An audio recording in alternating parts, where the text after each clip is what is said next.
On the Fourth Planet by J.F. Bone, illustrated by Finlay. To Quarn, the object was a roadblock, threatening his life, but it was also a high road to a magnificent future. The Quarn paused in his search for food, extended his eye, and considered the thing that blocked his path. He hadn't noticed the obstacle until he had almost touched it. His attention had been focused upon gleaning every feeder large enough to be edible from the lichens that covered his feeding strip. But the unexpected warmth radiating from the object had startled him. Sundown was at hand. There should be nothing living or non-living that radiated a fraction of the heat that was coming from the gleaming metal wall which lay before him. He expanded his mantle to trap the warmth as he pushed his eye upward to look over the top. It wasn't high, just high enough to be a nuisance. It curved away from him toward the boundaries of his strip, extending completely across the width of his land. A dim racial memory told him that this was an artifact, a product of the days when the folk had leisure to dream and time to build. It had probably been built by his remote ancestors millennia ago, and had just recently been uncovered from its hiding place beneath the sand. These metal objects kept appearing and disappearing as the sands shifted to the force of the wind. He had seen them before, but never a piece so large or so well preserved. It shone as though it had been made yesterday, gleaming with a soft silvery luster against the blue-black darkness of the sky. As his eye cleared the top of the wall, he quivered with shock and astonishment, for it was not a wall as he had thought. Instead, it was the edge of a huge metal disc 50 rads in diameter, and that wasn't all of it. 3 thick columns of metal extended upwards from the disc, leaning inward as they rose into the sky. High overhead, almost beyond the range of accurate vision, they converged to support an immense cylinder set vertically to the ground. The cylinder was almost as great in diameter as the disc upon which his eye first rested. It loomed overhead, and he had a queasy feeling that it was about to fall and crush him. Strange jointed excrescences studded its surface, and in its side, some 2/3 of the way up, 2 smaller cylinders projected from the bigger one. They were set a little distance apart, divided by a vertical row of 4 black designs, and pointed straight down his feeding strip. The Quarn eyed the giant structure with disgust and puzzlement. The storm that had uncovered it must have been a great one to have blown so much sand away. It was just his fortune to have the thing squatting in his path. His mantle darkened with anger. Why was it that everything happened to him? Why couldn't it have lain in someone else's way? Upon the land of one of his neighbors. It blocked him from nearly 3,000 square rads of life-sustaining soil. To cross it would require energy he could not spare. Why couldn't it have been on the Al-Qadas, or the Al-Varsai strip, or any of the other numberless folk? Why did he have to be faced with this roadblock? He couldn't go around it since it extended beyond his territory, and, therefore, he'd have to waste precious energy propelling his mass up the wall and across the smooth shining surface of the disc, all of which would have to be done without food, since his eye could see no lichen growing upon the shining metal surface. The chill of evening had settled on the land. Most of the folk were already wrapped in their mantles, conserving their energy until the dawn would warm them into life. But Quarn felt no need to estivate. He was warm enough beside the wall. The air shimmered as it cooled. Microcrystals of ice formed upon the legs of the structure, outlining them in shimmering contrast to the drab, shadowy landscape, with its gray-green cover of lichens stippled with the purple balls of the lichen feeders that clung to them. Beyond Quarn and his neighbors, spaced 20 rads apart, the mantled bodies of the folk stretched in a long single line across the rolling landscape, vanishing into the darkness. Behind this line, a day's travel to the rear, another line of the folk was following. Behind them was yet another. There were none ahead, for the Quarn and the other were the elders of the folk and moved along in the first rank where their maturity and ability to reproduce had placed them according to the law. Kada and Varsai stirred restlessly, stimulated to movement by the heat radiating from the obstacle, but compelled by law to hold their place in the ranks until the sun's return would stimulate the others. Their dark crimson mantles rippled over the soil as they sent restless pseudopods to the boundaries of their strips. They were anxious in their attempt to communicate with the All-Quorn. But Quorn wasn't ready to communicate. He held aloof as he sent a thin pseudopod out toward the gleaming wall in front of him. He was squandering energy, but he reasoned that he had better learn all he could about this thing before he attempted to cross it tomorrow, regardless of what it cost.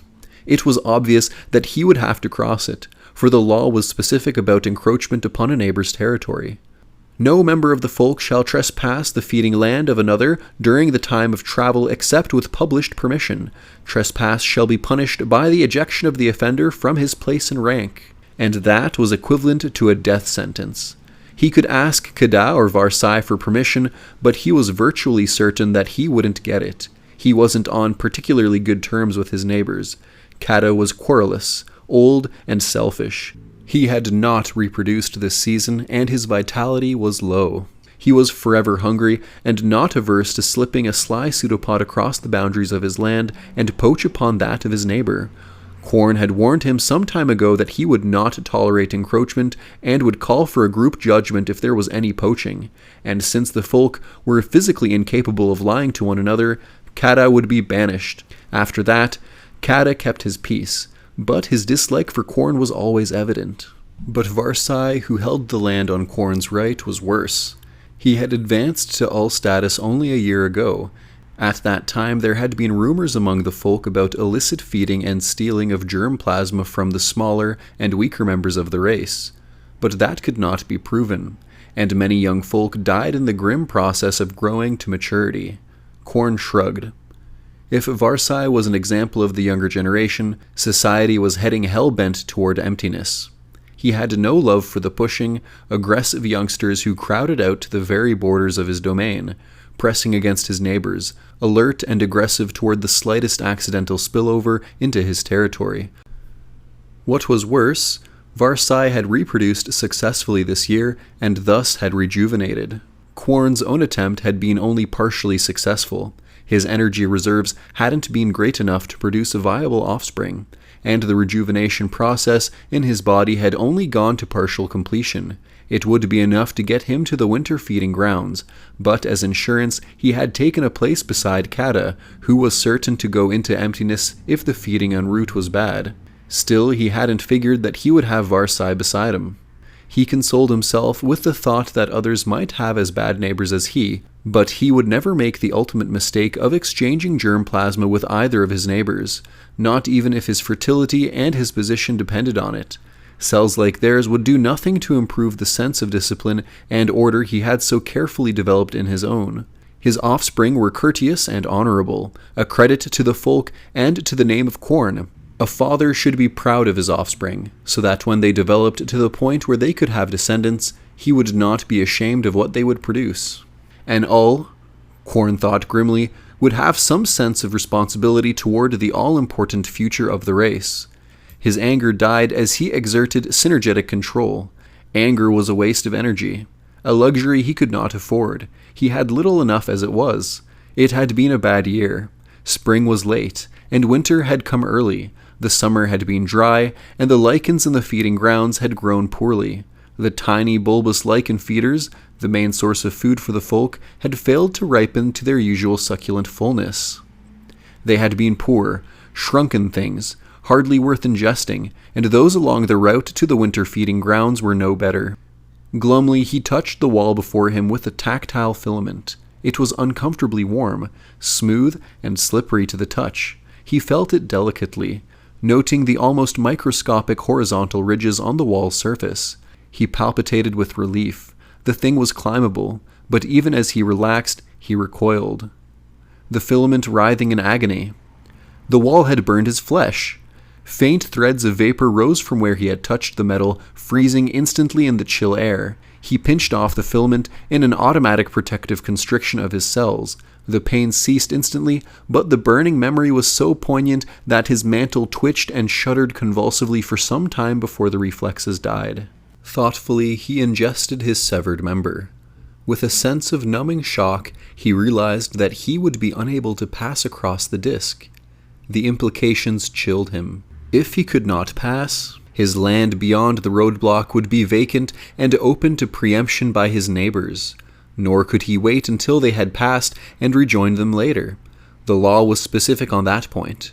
If one of the folk lags behind in his rank, his land becomes vacant and open to his neighbors, nor can one who has lagged behind reclaim his land by moving forward. He who abandons his position abandons it permanently. Wryly, he reflected that it was this very law that had impelled him to take a position beside the Ul Kata. And, of course, his neighbors knew the law as well as he. It was a part of them, a part of their cells even before they split off from their parent. It would be the acme of folly to expect that neighbors like Varsai or Kada would allow him to pass over their land and hold his place in rank. Bitterness flooded him, with a stimulation so piercing that Kada extended a communication filament to project a question. "What is this thing which lies upon your land and mine?" Kada asked. His projection was weak and feeble. It was obvious that he would not last for many more days unless feeding improved.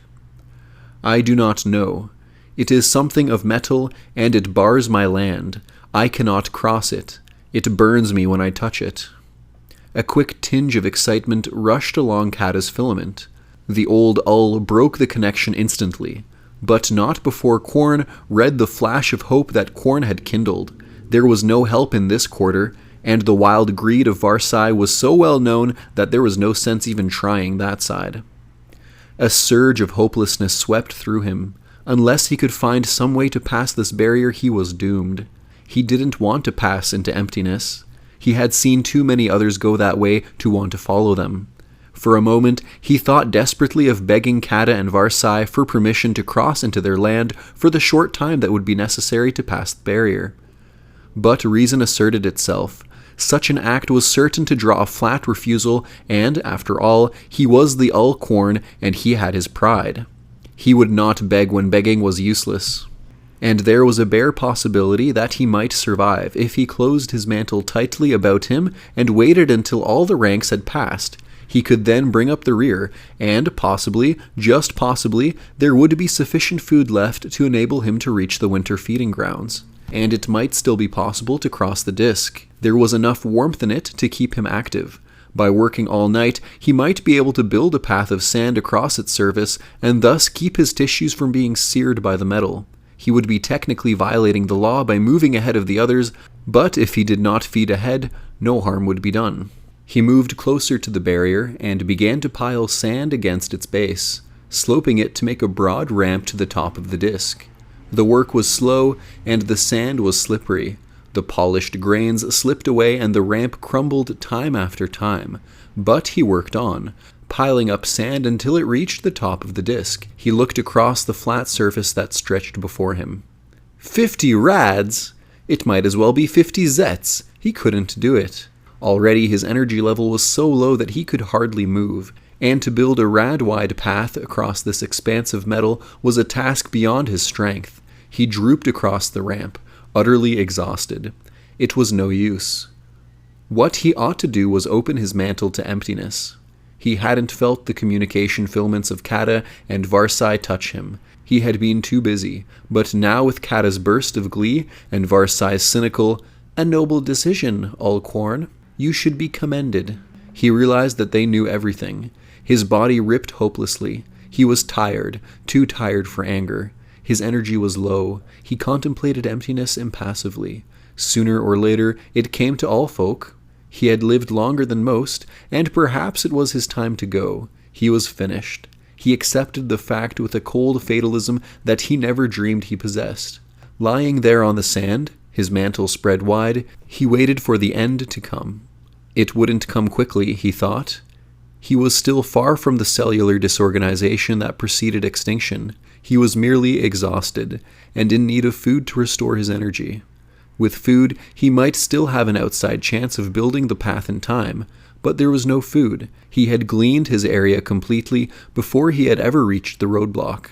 Lying limp and relaxed on the road beside the barrier, he slowly became conscious that the metal wasn't dead. It was alive. Rhythmic vibrations passed through it and were transmuted to his body by the sand. A wild hope stirred within him. If the metal were alive, it might hear him if he tried to communicate. If the metal were alive, it might hear him if he tried to communicate. He concentrated his remaining reserves of energy, steeled himself against the pain, and pressed a communication filament against the metal. "Help me," he projected desperately. "You're blocking my strip. I can't pass." Off to one side he sensed Varsai's laughter, and on the other felt Kata's gloating greed. "I cannot wake this metal," he thought hopelessly as he tried again, harder than before, ignoring the pain of his burning flesh. Something clicked sharply within the metal, and the tempo of the sounds changed. "It's waking," Korn thought wildly. There was a creaking noise from above. A rod moved out from the cylinder and twisted into the ground in Varsi's territory, to the accompaniment of clicking, grinding noises. A square grid lifted from the top of the cylinder and began rotating, and Korn shivered and jerked to the tremendous power of the words that flowed through him. They were words, but they had no meaning. Waves of sound that hammered at his receptors in an unknown tongue he could not understand. The language of the folk had changed since the days of the ancients, he thought despairingly. And then, with the mantle-shattering roar, the cylinders jutting overhead spouted flame and smoke. Two silvery balls trailing thin, dark filaments shot out of the great cylinder and buried themselves in the sand behind him. The filaments lay motionless in the sand as Korn, wrapped defensively in his mantle, rolled off the ramp to the ground below. The silence that followed was so deep that it seemed like emptiness had taken the entire land. Slowly Korn loosened his mantle. "In the name of my first ancestor," he murmured shakily. What was that? His senses were shocked and disorganized by the violence of the sound. It was worse even than the roar and scream of the Shamshin. That occasionally blew from the south, carrying dust, lichens, feeders, and even folk who had been too slow or too foolish to hide from the fury of the wind. Gingerly, Korn inspected the damage to his mantle. It was minor, a tiny rip that could easily be repaired, a few grains of sand that could be extruded. He drew himself together to perform the repairs with the least possible loss of energy, and as he did, he was conscious of an emanation coming from the filaments that had been hurled from the cylinder. Food, and such food. It was the distilled quintessence of 1,000 purple feeders. It came to his senses in a shimmering wave of ecstasy so great that his mantle glowed a bright crimson. He stretched a pseudopod towards its source, and as he touched the filament his whole body quivered with anticipation. The barrier was blotted from his thoughts by an orgy of shuddering delight almost too great for flesh to endure. Waves of pleasure ran through his body as he swiftly extended to cover the filament. It could be a trap, he thought, but it made no difference. The demands of his depleted body and the sheer vacuole constricting delight of this incredible foodstuff made a combination too potent for his will to resist, even if it had desired to do so. Waves of pleasure rippled through him as more of his absorptive surface contacted the filament. He snuggled against it, enfolding it completely, letting the peristaltic rushes sweep through him. He had never fed like this as long as he could recall. His energy levels swelled and pulsed as he sucked the last delight from the cord, and contemplated the further pleasure waiting for him in that other one lying scarcely 20 rads away. Sinuously, he extended a pseudopod from his upper surface and probed for the other filament. He was filled to the top of his primary vacuole, but the desire for more was stronger than ever, despite the fact that he knew the food in the other filament would bring him to critical level, would force him to reproduce. The thought amused him. As far back as he could remember, no member of the folk had ever budded an offspring during the time of travel. It would be unheard of, something that would go down through the years in the annals of the folk, and perhaps even cause a change in the law. The pseudopod probed, reached and stopped short of its goal. There was nothing around it but empty air. Fear drove the slow orgasmic thoughts from his mind, absorbed in gluttony. He hadn't noticed that the filament had tightened and was slowly drawing back into the cylinder from whence it came. And now it was too late. He was already over the rim of the metal disc. Feverishly, he tried to disengage his absorptive surfaces from the filament and crawl down its length to safety. But he couldn't move. He was stuck to the dark cord by some strange adhesive that cemented his cells firmly to the cord. He could not break free. The line moved steadily upward, dragging him inexorably toward a dark opening in the cylinder overhead. Panic filled him. Desperately, he tried to loosen his trapped surfaces. His pseudopod lashed futilely in the air, searching with panic for something to grip, something to clutch that would stop this slow movement to the hell of pain that waited for him in the metal high overhead. His searching flesh struck another's, and into his mind flooded the Al-Qaeda's terrified thought. The Old One had reacted quicker than he, perhaps because he was poaching, but like himself, he was attached and could not break free. "Serves you right," Quarren projected grimly. "The thing was on my land. You had no right to feed upon it." "Get me loose!" Kata screamed. His body flopped at the end of a thick mass of digestive tissue, dangling from the line, writhing and struggling in mindless terror. It was strange, Quarren thought, that fear should be so much stronger in the old than in the young. "Cut loose, you fool," Quarren projected. "There isn't enough of you adhered to hurt if it were lost. A little body substance isn't worth your life. Hurry, you'll be too late if you don't. That metal is poisonous to our flesh." "But it will be pain to cut my absorbing surface," Kata protested. "It will be death if you don't." "Then why don't you?" "I can't," Quarren said hopelessly. "All my surface is stuck to the filament. I can't cut free." He was calm now, resigned to the inevitable. His greed had brought him to this. Perhaps it was a fitting punishment, but Kada need not die if he would show courage. He rotated his eye to watch his struggling neighbor. Apparently, Kada was going to take his advice. The tissue below the part of him stuck to the filament began to thin. His pseudopod broke contact. But his movements were slow and hesitant. Already his body mass was rising above the edge of the disc. "Quick, you fool," Quarren projected. "Another moment and you're dead." But Kada couldn't hear. Slowly his tissues separated as he reluctantly abandoned his absorptive surface. But he was already over the disc. The last cells pinched off and he fell, mantle flapping, full on the surface of the disc. For a moment he lay there quivering, and then his body was blotted from sight by a cloud of frozen steam, and his essence vanished screaming into emptiness. Quarren shuddered. It was a terrible way to die, but his own fate would be no better. He wrapped his mantle tightly around him as his leading parts vanished into the dark hole in the cylinder. In a moment he would be following Kata on the journey from which no member of the folk had ever returned. His body disappeared into the hole, and was plunged into paradise. His foreparts slipped into a warm, thick liquid that loosened the adhesive that bound him to the cord. As he slipped free, he slowly realized that he was not to die. He was bathed in liquid food. He was swimming in it. He was surrounded on all sides by incredible flavors so strange and delicious that his mind could not classify them. The filament had been good, but this was indescribable. He relaxed, his mantle spreading through the food, savoring, absorbing, digesting, metabolizing, excreting. His energy levels peaked. The nuclei of his germ plasma swelled, their chromosomes split, and a great bud formed and separated from his body. He had reproduced. Through a deadening fog of somatic sensation, he realized dully that this was wrong. That the time wasn't right, that the space was limited, and that the natural reaction to abundant food supply was wrong, but for the moment he didn't care. For thousands of seasons he had traveled the paths between equator and pole in a ceaseless hunt for food, growing and rejuvenating in good seasons, shrinking and aging in bad. He had been bound to the soil, a slave to the harsh demands of life and nature, and now the routine was broken. He luxuriated in his freedom.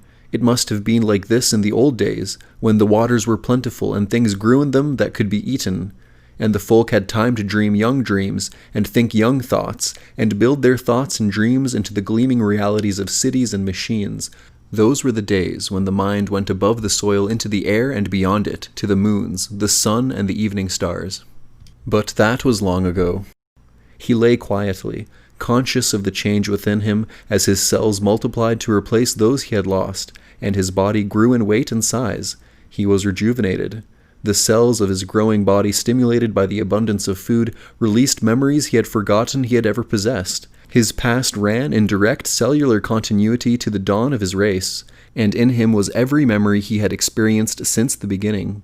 Some were weak, others were stronger, but all were there awaiting an effort of recall. All that was required was enough stimulation to bring them out of hiding.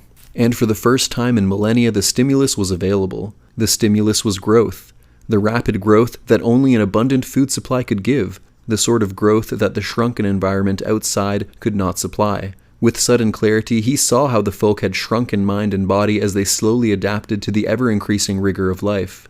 The rushing torrent of memory and sensation that swept through him gave him a new awareness of what he had been once and what he had become. His eye was lifted from the dirt and lichens. What he saw filled him with pity and contempt. Pity for what the folk had become, contempt for their failure to recognize it. Yet he had been no better than the others. It was only through the accident of this artifact that he had learned. The folk couldn't know what the slow dwindling of their food supply had done to them. Over the millennia, they had adapted, changing to fit the changing conditions, surviving only because they were more intelligent and tenacious than the other forms of life that had become extinct. 1,000 seasons had passed since the Great War that had devastated the world. 1,000,000 years of slow adaptation to the barren waste that had been formed when the ultimate products of folk technology were loosed on their creators, had created a race tied to a subsistence level of existence, incapable of thinking beyond the basic necessities of life. The Ulquorn sighed. It would be better if he would not remember so much, but he could suppress neither the knowledge nor the memories. They crowded in upon him, stimulated by the food in which he floated. Beside him, his offspring was growing. A bud always grew rapidly in a favorable environment, and this one was ideal. Soon it would be as large as himself, yet it would never develop beyond an infant. It could not mature without a transfer of germ plasma from other infants of the folk. And there were no infants. It would grow and keep on growing because there would be no check of maturity upon its cells. It would remain a partly sentient lump of flesh that would never be complete, and in time it would be dangerous. When it had depleted the food supply, it would turn on him in mindless hunger. It wouldn't realize that the Ulquorn was its father, or if it did, it wouldn't care. An infant is ultimately selfish, and its desires are the most important thing in its restricted universe. Quorn considered his situation dispassionately. It was obvious that he must escape from this trap before his offspring destroyed him, yet he could think of no way to avoid the poison metal. He recognized it now, the element with the 12 protons in its nucleus, a light metal seldom used by the folk even in the days of their greatness because of its ability to rapidly oxidize and its propensity to burst into brilliant flame when heated. With sudden shock, he realized that the artifact was nothing less than a gigantic torch. Why had it been built like this? What was its function? Where had it come from? Why hadn't it spoke since it had released that flood of unintelligible gibberish before it had drawn him inside? Ever since he had entered this food tank, it had been quiet except for a clicking, chattering whir that came from somewhere above him. He had the odd impression that it was storing information about him and the way he reacted in the tank. And then, abruptly, it broke into voice. Cryptic words poured from it, piercing him with tiny knives of sound. The intensity and rapidity of the projections shocked him, left him quivering and shaking when they stopped as abruptly as they had begun. In the quiet that followed, Quorn tried to recall the sequence of the noise. The words were like nothing he had ever heard.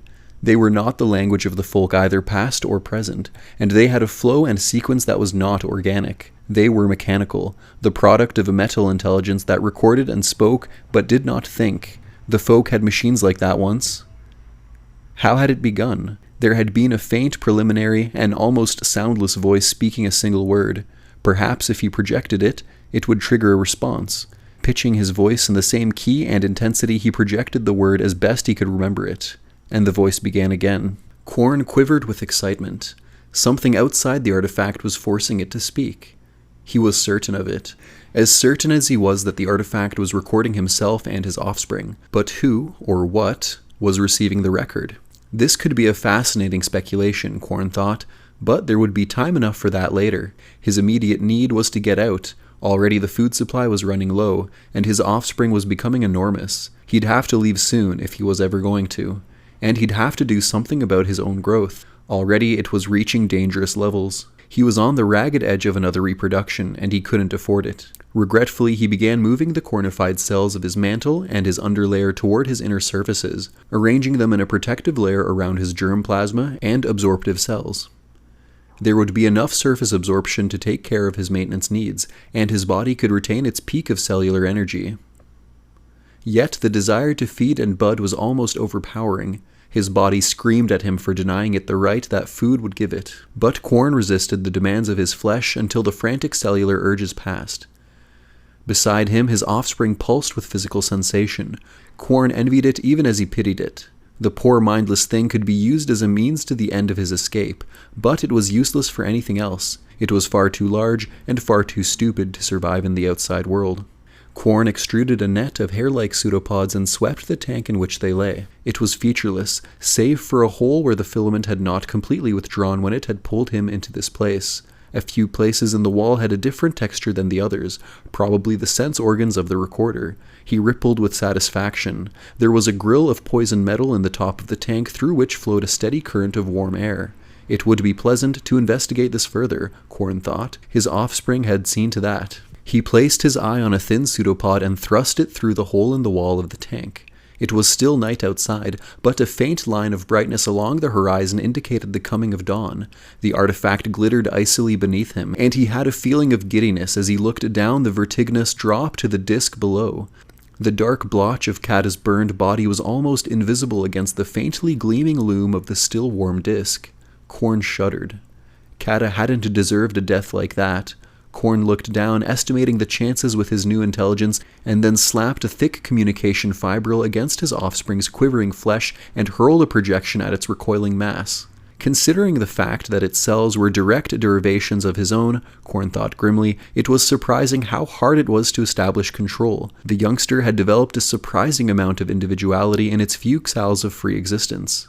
He felt a surge of thankfulness to the old Ulquorn as the youngster yielded to his firm projection. His precursor had always sought compliant germ plasma to produce what he had called discipline and order. It was, in fact, weakness. It was detrimental to survival, but right now that weakness was essential. Under the probing lash of his projection, the infant extruded a thick mass of tissue that met and interlocked with a similar mass of his own. As soon as the contact firmed, Quarren began flowing toward his eye, which was still in the half-open hole in the side of the tank. The outside cold struck his sense centers with spicules of ice as he flowed to the outside, clinging to his offspring's gradually extending pseudopod. Slowly he dropped below the cylinder. The infant was frantic. It disliked the cold and struggled to break free. But Quarren clung limpet-like to his offspring's flesh as it twisted and writhed in an effort to return to the warmth and comfort into which it was born. "Let go," his offspring screamed. "I don't like this place." In a moment, Quarren said as he turned the vague writhings into a swinging pendulum motion. "Help me move back and forth." "I can't. I'm cold. I hurt. Let me go." "Help me," Quarren ordered grimly, "or hang out here and freeze." His offspring shuddered and twitched. The momentum of the swing increased. Quarren tightened his grip. "You promised to let me go. The infant's projection was cut off as Quarren loosed himself at the upward arc of the swing, spread his mantle, and plummeted toward the ground. Fear swept through him as his body curved through the thin air, missing the edge of the disc and landing on the ground with a sense-jarring thud. Behind and above him, up against the cylinder, the thick tendril of his offspring's flesh withdrew quickly from sight. For a moment, the Ulquorn's gaze remained riveted on the row of odd markings on the metal surface, and then he turned his attention to life. There was no reason to waste the pain of regret upon that half-sentient mass of tissue that was his offspring. The stupid flesh of his flesh would remain happy in the darkness with the dwindling food until its flesh grew great enough to touch the poison metal in the ceiling of the tank. And then, with a harsh projection of horror, the Ulquorn moved, circling the artifact on Kata's vacant strip, and as he moved, he concentrated energy into his high-level communication organs, and projected a warning of danger. "Move! Move forward for your lives!" The line rippled. Reddish mantles unfolded as the folk reacted. The nearest, shocked from estivation, were in motion even before they came to full awareness. Alarms like this weren't given without reason. Varsai's reaction, Quarren noted, was faster than any of his fellows. The young Ul had some favorable self-preservation characteristics. He'd have to consider sharing some of his germ plasma with him at the next reproduction season after all. In a giant arc, the folk pressed forward under the white glow of emerging dawn. Behind them, the artifact began to project again in its strange tongue, but in mid-cry it stopped abruptly, and from it came a wail of mindless agony that tore at Quarn's mind, with regret more bitter because nothing could be done about it. His offspring had touched the poison metal. Quarn turned his eye backwards. The artifact was shaking on its broad base from the violence of his offspring's tortured writhings. As he watched a brilliant burst of light flare from its top, heat swept across the land, searing the lichens and scattering few of the folk too slow to escape. The giant structure burned with a light more brilliant than the sun and left behind a great cloud of white vapor that hung on the air like the menacing cloud of a Shamshin. Beneath the cloud, the land was bare save for a few twisted pieces of smoking metal. The roadblock was gone. Quarn moved slowly forward, gleaning Kata's strip and half of his own which he shared with Varsai. He would need that young Ull in the future. It was well to place him under an obligation. The new thoughts and his old memories weren't dying. They remained and were focused upon the idea of living better than at this subsistence level. It should be possible to grow lichens and breed a more prolific type of lichen feeder.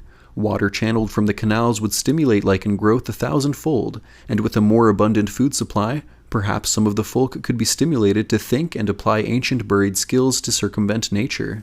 It was theoretically possible. The new breed would have to be like Varsai, tough, driving, and selfishly independent. In time they might inherit the world. Civilization could arise again. It was not impossible. His thoughts turned briefly back to the artifact. It still bothered him. He still knew far too little about it. It was a fascinating speculation to dream of what it might have been. At any rate, one thing was sure. It was not a structure of his race. If nothing else, those Kabbalistic markings on the side of the cylinder were utterly alien. Thoughtfully he traced them in the sand. What did they mean?